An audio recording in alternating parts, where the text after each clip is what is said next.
Cancelé la venta de la casa de mi madre al descubrir que mi hermano menor había falsificado el testamento para quedarse con todo, eliminándome por completo de la herencia. Hoy debería haber sido el día en que firmábamos la venta de la casa familiar. Esa casa que vio a mis padres criar 3 hijos, pasar por una bancarrota y reconstruir su vida desde cero. Esa casa donde mamá murió, sentada en su sillón favorito, con una manta tejida por mi abuela y un libro abierto en su regazo. Hoy, en teoría, era un cierre, literal y emocional. Pero en vez de eso, estoy en mi departamento de mierda en Sacramento, tomando cerveza caliente y escribiendo esto para no hacer una estupidez. Yo tengo 38 años, mi hermano menor, 33. Y mi hermana, la del medio, murió hace 5 años. Cáncer. Lo digo así de crudo porque no tengo energía para edulcorar nada. Desde su muerte, todo entre nosotros cambió. Mi madre, que siempre fue fuerte como una piedra, nunca se recuperó del golpe. Se volvió más callada, más dependiente, pero también más desconfiada. A mí me tocó cargar con muchas cosas que antes se repartían entre los 3. No me quejé. Ella nos crió con nada, sosteniendo trabajos dobles cuando mi papá se largó. Así que si necesitaba que yo manejara desde San Diego cada vez que se sentía sola, lo hacía, sin pensarlo. Mi hermano, en cambio, se distanció. Empezó a construir su vida en su propio mundo. Siempre fue más encantador que yo. Más simpático, más hábil para convencer, para salir airoso. Desde niños tenía esa habilidad, metía la pata y de alguna forma terminaba con otro culpable. El niño de oro. Y yo, el serio. El que se encierra en su mundo. Según él, el amargado. Cuando mamá enfermó, fue sutil. Un día se olvidaba dónde había dejado las llaves. Otro día se le quemaba la comida. Decía que solo estaba cansada. Pero cuando fui a visitarla y encontré una carta del banco avisando de pagos atrasados en la hipoteca, supe que no era solo cansancio. Era el principio del fin. Tomé las riendas. Organicé sus citas. La llevé a exámenes. Diagnóstico, demencia en etapa temprana. No terminal aún, pero sí progresiva. Ahí empezó el caos disfrazado de colaboración familiar. Mi hermano apareció como por arte de magia. De repente, empezó a ayudar. Pasaba más tiempo con ella. Se encargaba de cosas legales. Y como vivía más cerca, empezó a manejar parte de sus cuentas. Yo estaba agotado con mi trabajo como diseñador gráfico freelance, saltando de proyecto en proyecto para pagar la renta. Confié en él. ¿Por qué no lo haría? Es mi hermano. El único que me queda. Mamá murió hace 2 meses. Y aunque estaba deteriorada, su muerte nos cayó como un puñetazo en la garganta. Fue rápida. Se durmió y no despertó. Yo me vine en auto desde Sacramento en cuanto me llamaron del hospital.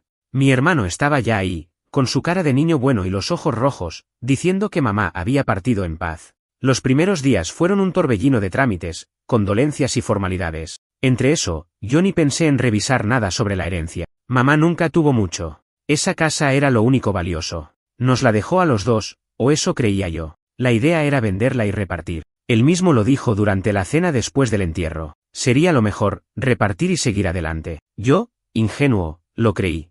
Hasta que encontré el correo de la inmobiliaria. No uno dirigido a los 2. No uno en copia. Uno solo a él. Hablando de un avance en la transacción y pidiéndole confirmar fecha de firma. ¿Firma de qué? ¿En qué momento se estaba cerrando una venta? ¿Y por qué no sabía nada?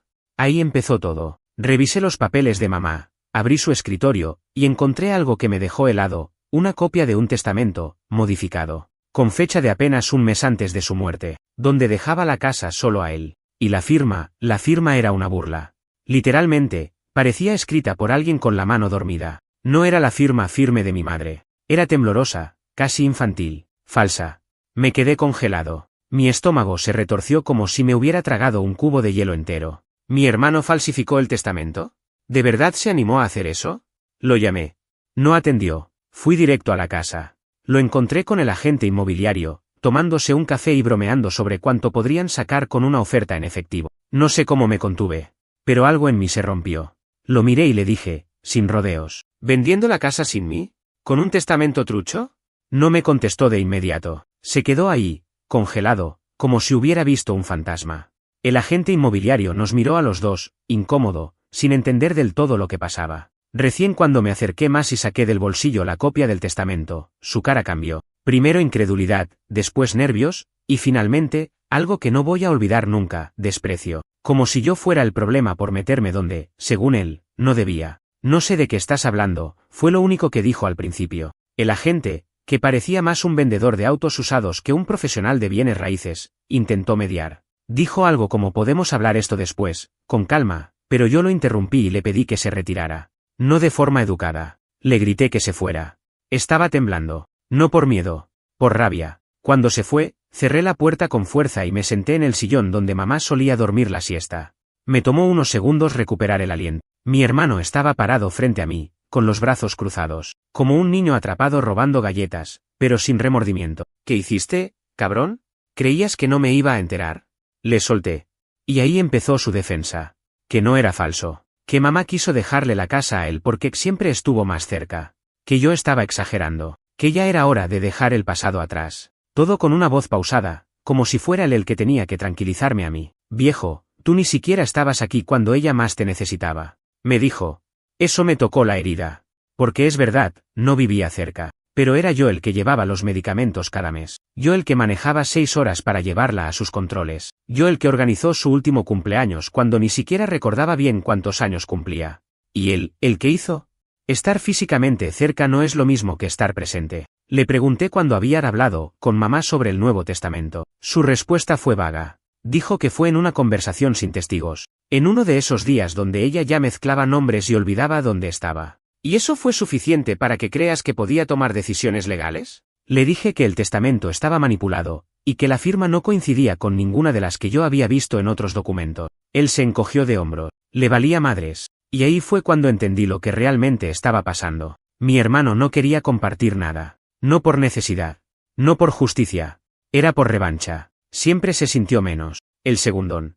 El que vivía bajo mi sombra. Decía que mamá me quería más, que papá me dio más atención, cuando en realidad, papá se largó antes de que él siquiera tuviera recuerdos claros. Ese resentimiento, ese rencor guardado por años, ahora estaba tomando forma a través de una casa. De ladrillos, de concreto, pero sobre todo de historia. De recuerdos que nos pertenecían a los dos. Le dije que no iba a permitir esa venta, que iba a ir hasta el final con eso, que iba a impugnar el testamento, a contratar un abogado forense si era necesario. No sé si pensó que estaba bromeando, pero su respuesta fue escalofriante. Haz lo que quieras, pero esa casa ya es mía. Mamá me la dejó. Punto. Ese punto fue como un golpe en el pecho, porque era su forma de decir que para él, yo ya no era parte de nada, ni de esa casa, ni de esa familia, ni de su vida. Me fui de ahí con el corazón reventado. El sol de la tarde me dio en la cara cuando salí y me hizo arder los ojos, pero no por la luz. Me subí al carro y por primera vez en muchos años, lloré manejando. No por la casa, sino porque entendí que había perdido a mi hermano, y que quizás nunca lo tuve de verdad. Esa noche no pude dormir. Busqué un abogado. Mandé fotos del testamento. Me recomendaron hacer un análisis de la firma. Me hablaron de plazos, de posibilidades, de tribunales. Y aunque todo sonaba complicado, no me importaba. Si algo me enseñó mi madre es que uno no se rinde cuando sabe que algo está mal. No se trata de herencia, es dignidad. Pasaron los días. Él me escribió una vez. Un mensaje corto, estás exagerando. Mamá me lo dejó a mí. Acéptalo. No le respondí. Me limité a seguir el proceso legal. Reuní papeles, busqué testigos, vecinos que vieron cómo yo cuidaba de mamá, y cómo él apenas aparecía cuando había algo que firmar. Pero en medio de todo eso, empecé a recordar cosas que había dejado en pausa. Cosas que mamá me dijo cuando ya no podía hilar frases completas, palabras sueltas, como tuyo, casa, confía. Y de pronto, entendí que tal vez sí quiso dejarme la casa a mí, o a los dos, pero no a él solo. Nunca a él solo.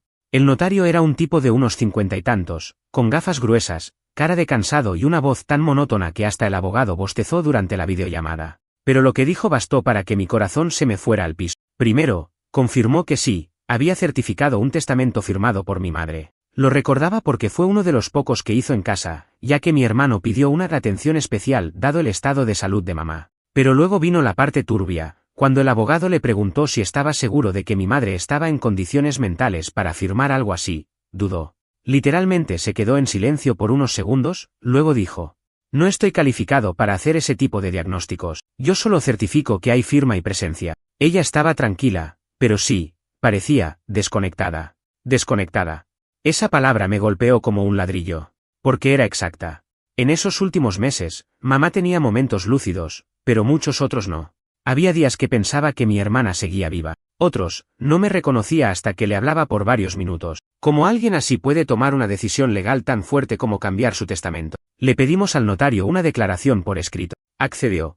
Tal vez por culpa, tal vez porque algo en él le decía que no había estado bien. Con eso en mano, volvimos al abogado. Ya no se trataba solo de sospechas, teníamos algo. Mientras tanto, mi hermano seguía con su plan. Había avanzado con la inmobiliaria, incluso fijado una fecha tentativa para firmar el contrato con un comprador. El tipo estaba decidido a borrar cualquier rastro de mí en esa historia, como si yo nunca hubiera sido parte de esa casa. Una tarde, volví a entrar.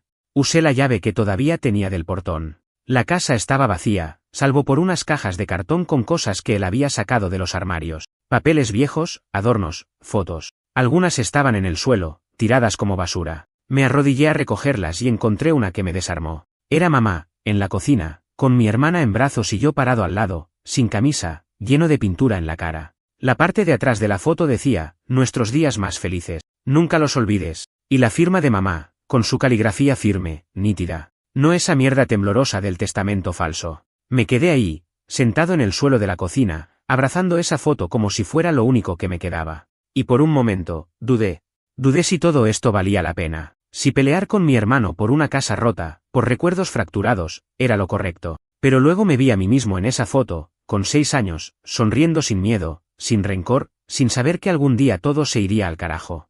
Y decidí que ese niño merecía justicia. El abogado presentó el reclamo. Se abrió un proceso para impugnar el testamento. Mi hermano fue notificado. Me llamó. La llamada más fría que he recibido en mi vida. Así que vas a hacer esto, vas a pelearme legalmente. Por la casa. Le respondí con algo que ni yo sabía que tenía dentro. No es por la casa. Es por mamá. Por todo lo que intentas borrar. Colgó. Pasaron unas semanas de silencio total. Yo vivía en un limbo, entre la ansiedad y la expectativa. Cada correo del abogado me hacía sudar. Cada notificación nueva era una patada al estómago. Pero en medio de todo eso, algo inesperado ocurrió. La sobrina del notario, una chica joven que trabaja con él como asistente legal, se comunicó con mi abogado. Tenía algo que mostrar. Nos reunimos en una cafetería en el centro. Trajo una carpeta. Dentro, copias de documentos, registros de llamadas, y una grabación. El notario, al parecer, graba todo por política interna, incluso las visitas a domicilio. Y ahí estaba. El día en que mamá firmó el testamento. La grabación era corta, pero clara. Se escuchaba la voz de mi hermano guiando todo el proceso. Le decía al notario qué debía decir. Le hablaba a mamá como si fuera una niña. Le pedía que firmara de ahí, justo donde practicamos. Y lo peor, cuando ella preguntó por mí, él cambió de tema. Como si yo no existiera. Mi abogado la escuchó 3 veces. Me miró y dijo. Esto puede voltear todo. Y ahí lo supe. Iba a ir hasta el final. Porque ya no era un tema familiar. Era justicia. La semana siguiente, se citó una audiencia preliminar. Mi hermano asistió con cara de esto no va a ningún lado. Yo llevé la grabación, la declaración del notario, y la comparación de firmas certificada por un perito caligráfico. Fue brutal. En menos de 30 minutos, el juez determinó que había suficientes indicios de manipulación y detuvo el proceso de venta hasta que se resuelva la validez del testamento. Mi hermano salió furioso. Me empujó al pasar por mi lado y me dijo. Te voy a arruinar por esto. Lo miré a los ojos, sin miedo, y solo le dije, ya lo hiciste. Pero no más. Después de la audiencia, volví a casa con las manos temblando, aunque había ganado una pequeña batalla. No fue alivio lo que sentí, fue vacío. Esa sensación de saber que algo fundamental se rompió para siempre y no hay forma de pegarlo. Por más que la justicia esté de tu lado, cuando peleas con tu propia sangre, nadie gana del todo. Ni siquiera cuando tienes razón. Las semanas siguientes fueron pesadas, silenciosas por fuera, ruidosas por dentro. Todo giraba en torno a los documentos, abogados, plazos, pruebas. Empecé a vivir como si tuviera un reloj de juicio encima, cada día esperando el próximo golpe. Y mientras tanto, la casa quedó congelada. No se podía vender, no se podía remodelar, no se podía tocar. Era como si mamá siguiera ahí, encerrada en un limbo con nosotros. Un día recibí una carta, escrita a mano. No tenía remitente. Reconocí la letra al instante. Era de una vecina, la señora Luis, que vivía al lado desde hace décadas. Siempre fue amiga de mamá, casi como una tía. Había escuchado rumores del pleito y quería contarme algo que, según sus palabras, ella ya no podía guardar. Decía que unas semanas antes de la muerte de mamá, mi hermano fue a verla con unos papeles. Le pidió que firmara como testigo de un documento. Ella no lo leyó, confió en él. Pero lo que le llamó la atención fue que mi madre no parecía entender del todo lo que pasaba. Que estaba apagada. Que sonreía, pero no hablaba mucho, como si estuviera dopada o distraída. Que no preguntó qué firmaba, ni quién era el testigo. Solo firmó cuando él le puso el bolígrafo en la mano. La señora Luis no supo que era un testamento hasta después. Y cuando lo entendió, Se sintió cómplice de algo que no entendía bien. Pero el día que se enteró de la pelea, se dio cuenta de que no podía quedarse callada. Fui a verla. Me abrió la puerta con esa mezcla de vergüenza y cariño. Me ofreció té como si fuéramos niños otra vez. Me abrazó, y los dos lloramos un rato largo, sin decir mucho. Me confirmó todo. Que mi hermano la manipuló. Que mamá no estaba en condiciones. Que la habían usado. Se ofreció a testificar. Le agradecí sin palabras. Con eso, mi abogado reforzó el caso. Teníamos grabación, pericia caligráfica, y ahora, testigo presencial. Lo que parecía una lucha de palabras, se estaba volviendo un caso con cuerpo. Mientras tanto, mi hermano empezó a moverse también. Lo supe porque sus redes sociales, que antes eran solo fotos de su perro y su carro nuevo, ahora estaban llenas de indirectas. Publicaba frases como "la envidia destruye familias" o "la verdad siempre sale a la luz". Un día incluso subió una historia frente a la casa, con un texto que decía, "casi es mía". Era como si todo esto fuera un juego para él. Como si estuviera más enfocado en ganar que en entender lo que había hecho. Ni una sola vez me llamó para hablar como adulto. No un mensaje, no una disculpa, no un intento de cerrar la herida. Solo más desprecio, más ego, más mierda. Una tarde, me llamó la abogada de mi madre, la que llevó sus papeles durante años, incluso antes de que mi hermano la convenciera de cambiar el testamento. Me dijo que había algo que no entendía. En el archivo del despacho, había un documento que mamá firmó 6 meses antes de morir, dejando instrucciones claras sobre la casa. Decía que debía dividirse entre sus 2 hijos vivos, y que si uno de ellos no la quería, se vendería y repartiría a la mitad. Sin vueltas. Ese documento estaba notariado, registrado, y tenía la firma de ella, clara como el día. Nadie sabía por qué ese testamento no se consideró. Mi abogado dijo que eso podía invalidar el otro automáticamente, al tener fecha anterior y mejor sustentada. Era la pieza final del rompecabezas. Fuimos a la siguiente audiencia con todo eso. Mi hermano apareció con un nuevo abogado, uno más agresivo, más joven, más caro. Intentaron argumentar que mamá cambió de opinión después, que tenía derecho a hacerlo, que su voluntad era clara en el segundo testamento. Pero cuando se presentó la grabación, el testigo, el análisis de firmas y el testamento previo, todo se vino abajo. El juez fue claro.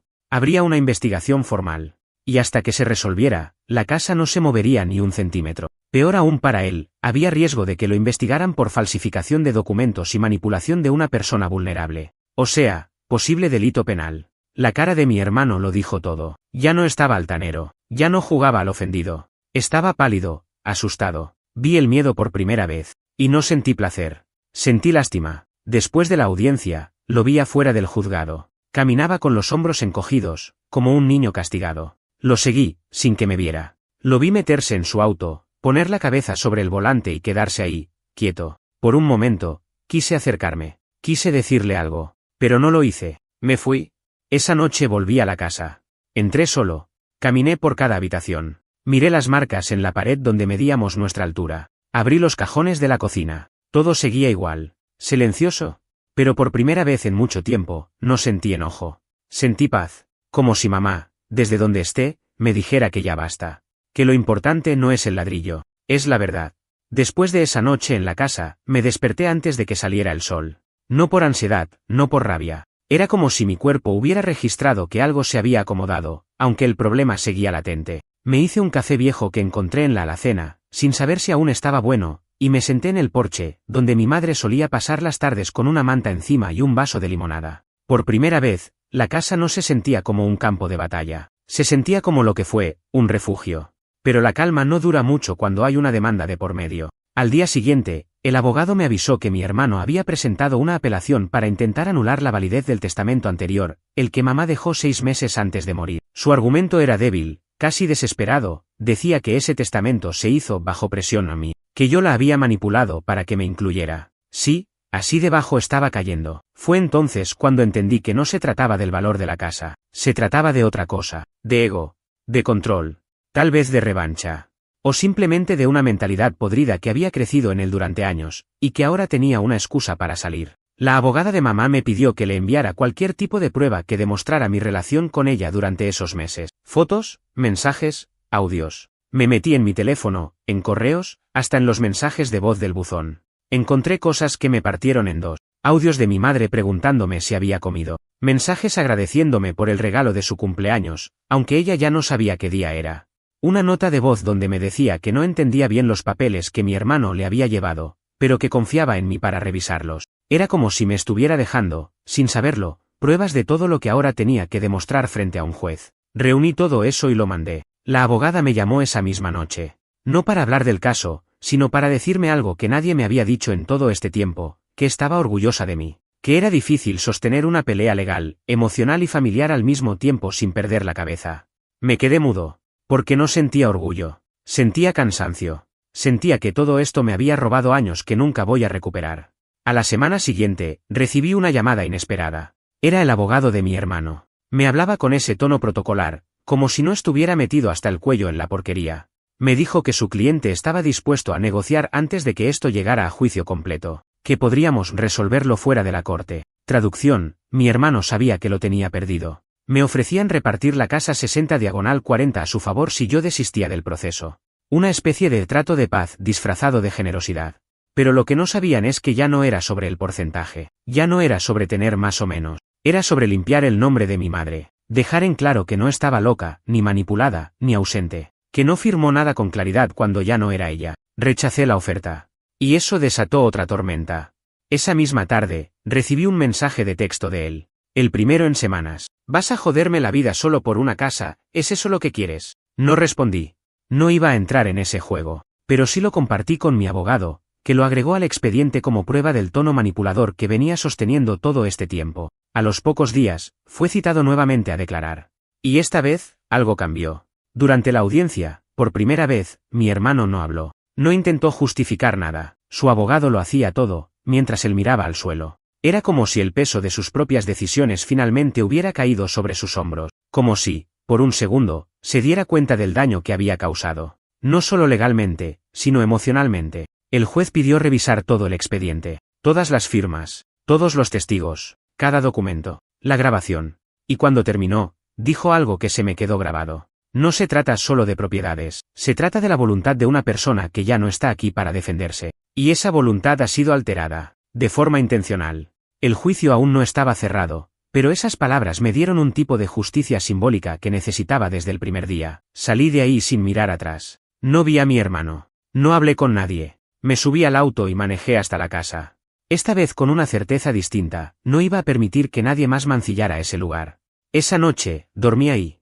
En el sillón del living, sin colchón, sin sábanas, solo yo, la casa, y los fantasmas de una familia que alguna vez fue fuerte. La mañana siguiente en la casa fue distinta. No era como esas veces que despertaba agitado, con la mandíbula apretada y el corazón rebotando en el pecho. Esta vez me levanté en silencio, como si por fin algo dentro de mí hubiera encontrado una base firme. La luz se colaba por las ventanas con las cortinas viejas de mamá, y por un segundo, pude imaginarla en la cocina, revolviendo café, diciéndome que el pan tostado ya estaba listo. Pero ese tipo de memoria viene como un puñal lento, entra suave, pero se queda clavado. Lo primero que hice fue ir al jardín. El mismo donde de niños cavábamos hoyos buscando tesoros y enterrábamos cosas como si fueran cápsulas del tiempo. Todo estaba cubierto de hojas secas y ramas sueltas. Agarré una escoba vieja del galpón y empecé a limpiar, sin pensar demasiado. A veces el cuerpo se mueve antes que la cabeza entienda. Fue terapéutico. Durante más de una hora estuve ahí, solo, barriendo, quitando hojas, sacando la maleza que había tragado parte de las flores que mamá cuidaba. Al terminar, me senté en el borde del porche, cubierto de tierra y polvo, y por primera vez en semanas, me reí. Solo, como un loco. No por felicidad. Me reí de lo irónico, de cómo algo tan básico, como limpiar un jardín, se sentía más real y más útil que todo el circo legal en el que estábamos metidos. Pero esa misma tarde, la calma duró poco. Mi abogado me llamó con una actualización. El juez había emitido una orden provisional suspendiendo todos los derechos legales de mi hermano sobre la propiedad hasta que el caso se resolviera por completo. Eso significaba que él no podía poner un pie ahí sin mi permiso. Y al parecer, él se enteró antes que yo, porque unas 2 horas después estaba en la puerta de la casa, tocando el timbre como si fuera un vendedor cualquiera. No le abrí. Lo observé desde la ventana del cuarto de mamá. Estaba ahí, con cara de perro mojado, mirando alrededor como si buscara excusas para entrar. Tocó 1, 2, 3 veces. Después, me llamó. Y cuando no respondí, empezó a enviar mensajes. Solo quiero hablar. No tiene que ser así. Mamá no querría esto. Esa última frase me hizo hervir la sangre, porque si había algo que mamá no querría, era ver a sus hijos peleando como buitres sobre su tumba. Pero no porque fuera sentimental, mamá era práctica, sino porque ella siempre valoró la honestidad por encima de todo. Y él había pisoteado eso sin el más mínimo remordimiento. Me quedé ahí, observándolo desde la ventana hasta que se fue. Ni siquiera intentó forzar la entrada. Tal vez porque sabía que ya no tenía nada que hacer ahí. O tal vez porque por fin le cayó la ficha de que esto iba en serio. Después de eso, pasaron algunos días de silencio. La casa se volvió mi base. Empecé a venir seguido, como si tuviera que protegerla. No tenía muebles, salvo algunos viejos que sobrevivieron el desmantelamiento post-muerte. Llevé un colchón inflable y una cafetera barata. Me instalé. Cada noche me acostaba en el suelo del cuarto donde dormíamos los 3 hermanos cuando éramos chicos. Había algo en volver a ese espacio que me ponía en contacto con una versión más limpia de nosotros. Antes del ego, antes de la ambición. Y fue ahí, en esa rutina sin ruido, donde empecé a revisar cosas que había ignorado durante todo el caos, las cajas con los papeles de mamá, su archivo personal, sus cuadernos. Descubrí algo que no esperaba. Un diario, pequeño, de tapas duras, casi nuevo. Empezaba con una entrada escrita a mano con tinta azul. La letra era inconfundible. Era de unos 3 meses antes de su muerte. Decía: hoy desperté y olvidé si era martes o miércoles. Me asusté. Pero luego vino él, con el jugo que me gusta, y me dijo que no me preocupara por nada. Me sentí en paz. Es el único que parece entender lo que estoy viviendo sin tratarme como una niña. No sé si tengo mucho tiempo, pero sé que él va a cuidar esta casa. Y a su hermano, aunque no se hablen mucho. Me quedé helado. Él claramente era yo, porque cada entrada que siguió hablaba de cómo iba a visitarla, de los medicamentos que le llevaba, de cómo le explicaba los papeles con paciencia, de cómo me sentaba con ella a ver las mismas películas una y otra vez. Y sí, también hablaba de mi hermano, pero no como un enemigo. Lo describía como alguien perdido. Alguien que, en sus palabras, a veces no sabe amar bien, pero lo intenta a su manera. Fue una patada emocional al pecho, porque entendí que incluso al final, incluso cuando ella ya no tenía la mente clara, no había odio entre nosotros. Al menos, no desde ella. Había preocupación, dolor, amor confuso, sí. Pero amor. Y eso me desarmó más que cualquier pelea. Tomé ese diario, lo llevé conmigo. Se volvió una especie de amuleto. No lo compartí con nadie, ni con el abogado, ni con amigos. Era solo mío. Era de ella para mí. Días después, hubo una nueva citación judicial. Mi hermano no se presentó. Su abogado lo hizo solo, con una excusa médica vaga y un papel más falso que el testamento que intentaron colar. El juez lo tomó como una señal de falta de compromiso y le advirtió que si no se presentaba en la siguiente, se tomaría una decisión sin su declaración. Estaba huyendo. Tal vez no literalmente, pero sí emocionalmente. Se estaba despegando de la pelea porque ya sabía que había perdido. Y aún así, algo dentro de mí no podía festejar. Porque no hay victoria cuando el que pierde es tu propia sangre. Después de la audiencia fallida donde mi hermano ni siquiera se presentó, hubo un silencio denso. No de esos silencios que traen calma, sino de los que anuncian que algo está por reventar. Como si una tormenta estuviera acumulando fuerza en el cielo y todo estuviera en pausa antes de caer con todo. La abogada me dijo que lo más probable era que el juez falle a favor mío en la próxima sesión si él no se aparecía. Técnicamente, ya no tenía muchas defensas. Pero yo, no me sentía ganador. Me sentía solo. Volver a esa casa todos los días se volvió una especie de penitencia. Aunque dormía allí, vivía con el estómago apretado. Miraba las paredes y no podía evitar ver a mamá caminando por el pasillo, descalza, con la bata de flores, o escuchar en mi cabeza la voz de mi hermana riéndose desde el patio trasero mientras jugábamos. La casa estaba llena de memorias buenas, pero distorsionadas por todo lo que había pasado después. Era como si esas paredes me recordaran, constantemente, todo lo que se había roto entre nosotros. Una noche, mientras revisaba unos papeles viejos, escuché el ruido de un auto frenando frente a la casa. Me asomé por la ventana. Era él. Estaba parado frente al portón, con una mochila en la espalda y la cara demacrada. No tenía la misma soberbia de antes. No llevaba esa expresión de "a mí nadie me toca" con la que había caminado todos estos meses. Estaba pálido, ojeroso, más flaco. Se notaba que estaba hundido en algo. Tal vez culpa, tal vez cansancio. Tal vez miedo de que todo el castillo que construyó con mentiras se le viniera abajo encima. No me moví. Lo vi desde adentro mientras se quedaba ahí, sin tocar el timbre, solo parado. Pasaron 10 minutos, luego 20. Finalmente, se sentó en la vereda. Y ahí se quedó, con la mochila al lado y la cabeza entre las manos. Salí. Caminé hasta el portón, sin abrirlo.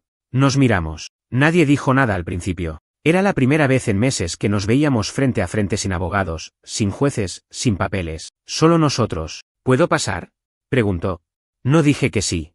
Tampoco dije que no. Solo abrí el portón, despacio. Entró, y caminó hasta el porche. Se sentó donde mamá solía sentarse. No pidió nada. No se justificó. Solo dijo: la cagué. Fue tan simple, tan directo, que por un segundo pensé que no lo había escuchado bien. No sé en qué momento empecé a pensar que esa casa me la merecía más que tú, continuó. Mamá siempre te quiso más, pero no porque fueras el favorito, porque estabas ahí, de verdad. Yo, solo aparecía cuando me convenía, y lo supe siempre, pero igual me convencí de que podía arreglar todo con una firma. Me senté a su lado, sin mirarlo. No era por la casa, ¿verdad? Me preguntó. Nunca fue por la casa, le respondí. Ahí fue cuando empezó a hablar de verdad. Me contó que todo se le había ido de las manos, que falsificó la firma de mamá porque pensó que nadie lo notaría, que estaba endeudado, que necesitaba vender la casa para tapar huecos que no quería que nadie supiera, que había perdido el trabajo y no quería que lo supiéramos, que tenía miedo, mucho miedo, de fracasar, de quedarse sin nada, de vivir a la sombra. Nunca te lo dije, pero siempre me sentí menos, me confesó. Más tonto, más flojo, más descartable. Después de que papá se fue, tú tomaste el rol que él dejó. Y lo hiciste tan bien que yo no encontré espacio, así que me rendí. Me volví el que flota, el que no molesta, el que sobrevive como puede. Eso me partió. Porque entendí que este conflicto no empezó con la firma del testamento. Viene de años antes, de dinámicas familiares que nunca se resolvieron, de silencios, de roles que nos encajaron a la fuerza. Él, el chico simpático pero irresponsable. Yo, el fuerte pero seco. Y ninguno de los dos sabía cómo salirse de ahí sin romper algo en el camino. Me dijo que iba a retirar la apelación, que se iba a salir del proceso, que no quería ni un centavo de esa casa, que si tenía que firmar algo, lo firmaba, que si había consecuencias legales, las asumiría. Pero no quiero que me odies más, dijo, casi en susurro. No supe qué decir. No sé si lo odio. Pero tampoco puedo perdonarlo así, de la nada. No después de todo el desgaste. No después de que casi me arranca lo único que nos quedaba de mamá. Nos quedamos en silencio, horas. Literalmente, nos sentamos ahí mientras el sol se escondía y el frío caía sobre nosotros. Y en algún momento, sin planearlo, sin buscarlo, volvimos a hablar. No del testamento, no de la demanda. Hablamos de mamá. De los domingos con tostadas y mermelada. De cómo ella cantaba mientras limpiaba. De cómo, a pesar de todo, intentó que los tres fuéramos una familia. Y de cómo, quizás, la fallamos a ella más que ella a nosotros. Al final de la noche, se fue. No me pidió que lo dejara quedarse. No me abrazó. Solo me dijo, gracias por escuchar y se perdió en la oscuridad. Unos días después de aquella conversación en el porche, el silencio volvió. No como un castigo, sino como un espacio necesario. Mi hermano no volvió a aparecer. No llamó, no escribió, no tocó la puerta. Y yo tampoco lo busqué.